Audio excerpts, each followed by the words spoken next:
बंदा पहले गिरफ्तार करते हैं, एफआईआर जो है वो बाद में काट देते हैं। अब शेख रशीद जो है 70 साल उसकी उम्र है, उसके हाथ पांव बांध के, उसको आंखों पे पट्टी बांध के उसको वहां पे बैठाया गया है।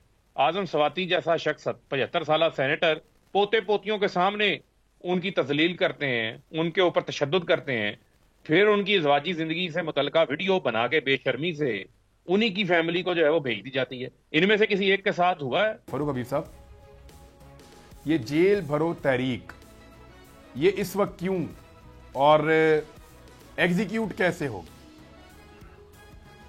देखें, इमरान पहले जेल भरो तहरीक तो इन्होंने खुद शुरू की हुई है, आपके इल्म में है, आपको ये अच्छी तरह बखूबी मालूम है। 2 बार तो आपको भी इन्होंने पाबंदे सलासल जो है वो कर लिया है। और इससे कबल 9 माह से जब से ये रजीम चेंज साजिश शुरू हुई है, तो इनसे बचा कौन है पाकिस्तान के अंदर? आप ये बता दें। ना मीडिया महफूज है, ना इनके मुखालिफिन इनसे महफूज हैं। शहबाज गिल हो, आजम सवाती हो, फवाद चौधरी हो, शेख रशीद हो, शंदाना गुलजार के ऊपर बगावत की एफआईआर दर्ज हो गई। मेरे ऊपर तौहीन अदालत रोकने से डकैती की एफआईआर दर्ज हो जाती है, वो भी पुलिस वालों के साथ डकैती की मुज़हका खेज एफआईआर जो है वो दर्ज कर ली जाती है। गुज़िश्ता रात जो है वो हमारे जानसारा ने इमरान खान है, शबीर और गुजर और खालिद गुजर, उनके घर का, डेरे का, गांव का मुहासरा किया जाता है, इनकाउंटर वाला माहौल बनाया जाता है, एफआईआर काटी जाती हैं। आज उन पर दहशतगर्दी की एफआईआर काट दी जाती है। इमरान खान के ऊपर, जो कि 22 करोड़ अवाम के लीडर हैं, आपका वजीर आजम है, उनके ऊपर कातलाना हमला हो जाता है। कातलाना हमला होने के बाद उनकी मर्जी की एफआईआर दर्ज नहीं होती जो उनके लिए तसल्ली बख्श हो। उसके बाद कवर अप शुरू हो जाता है, वीडियोस पुलिस की सरबराही में बनाकर कातिल की, जो कि आपका हमलावर होता है, जो मुलजिम नवीद है, उसकी वीडियोस बना के शेयर की जाती हैं। डीपीओ कहता है मुझे नहीं पता किसने बनाई, बाद में सीसीटीवी फुटेज सामने आ जाती है। जब इतनी इंसानी हकूक की खिलाफ वर्जियां हो रही हों और फर्दर भी ये ख्वाहिश हो कि और लोगों को गिरफ्तार करना है, तो फिर आपके पास क्या ऑप्शन बच जाता है? फिर हम कहते हैं कि नहीं, फिर पूरी कौम ही जेल भर देती है। आपका अगर ये शौक है, आपकी ये ख्वाहिश है, इस ख्वाहिश पूरी होने से अगर डॉलर सस्ता हो जाता है, घी सस्ता हो जाता है, आटा सस्ता हो जाता है, महंगाई नीचे आ जाती है, बेरोजगारी का खात्मा हो जाता है, बंद फैक्ट्रियां चल पड़ती हैं, तो भैया हम जेल जाने के लिए तैयार हैं। अगर आपसे मुल्क नहीं चल पा रहा, सिर्फ जो 4 लोग हैं, जो फजल रहमान, नवाज शरीफ, शहबाज शरीफ, जरदारी, इन लोगों के करप्शन केसेस माफ करवाने से जो मुल्क आशर नशर हो गया, वो आपके सामने ये लोग बड़ी कंपैरिजन वीडियोस बना बना के आजकल चला रहे हैं। मुझे बताएं कि कौन सा ऐसा इनका लीडर है? क्या शहबाज शरीफ को मुंह पे कपड़ा डाल के पेश किया जाता रहा है? क्या शहबाज शरीफ को बरहना करके जो है उसकी नंगी वीडियोस बनाई गई हैं? क्या उनको उल्टा लटका के छतरौल की गई है उनकी किसी कैद के अंदर? ये जो ख्वाजा आसिफ ट्वीट कर रहा था, ये इनके बाकी लोग कर रहे थे।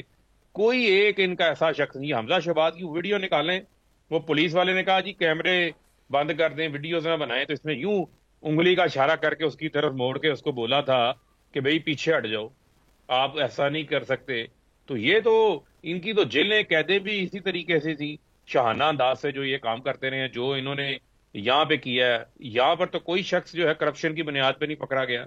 ये तो करप्शन के ऊपर, जालसाजियों पे, फ्रॉड पर, मुल्क लूटने के ऊपर इनकी गिरफ्तारियां होती नहीं है। यहाँ तो सियासी मुकदमात जो हैं वो बनाए जा रहे हैं, और जिस किस्म के मुकदमात बनाए जा रहे हैं वो आपके सामने है। बंदा पहले गिरफ्तार करते हैं, एफआईआर जो है वो बाद में काट देते हैं।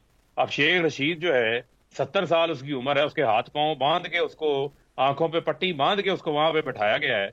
आजम सवाती जैसा शख्स 75 साल सेनेटर पोते पोतियों के सामने उनकी तजलील करते हैं, उनके ऊपर तशद्दुद करते हैं, फिर उनकी इज़वाजी जिंदगी से मुतल्लिका वीडियो बना के बेशर्मी से उन्हीं की फैमिली को जो है वो भेज दी जाती है। इनमें से किसी एक के साथ हुआ है? वो तो इस जुल्म के खिलाफ जो है वो अपनी सरापा एहतजाज बने थे। ये किस तरीके से उसको अपने साथ जो है कंपेयर कर सकते हैं? ये उल्टा चोर कोतवाल को डांटने वाली इनकी बात है। खूने नाहक बहुत पी चुकी ये जमीन, अब कोई दिन में ये खून उगलने को है। खत्म हो जाएगी ये तमाशागरी, वक्त पलटेगा रोजे जजा की तरह। ये जो पेशावर में ताजा लहू है बहा, एक क़यामत करेगा फलक पर बपा।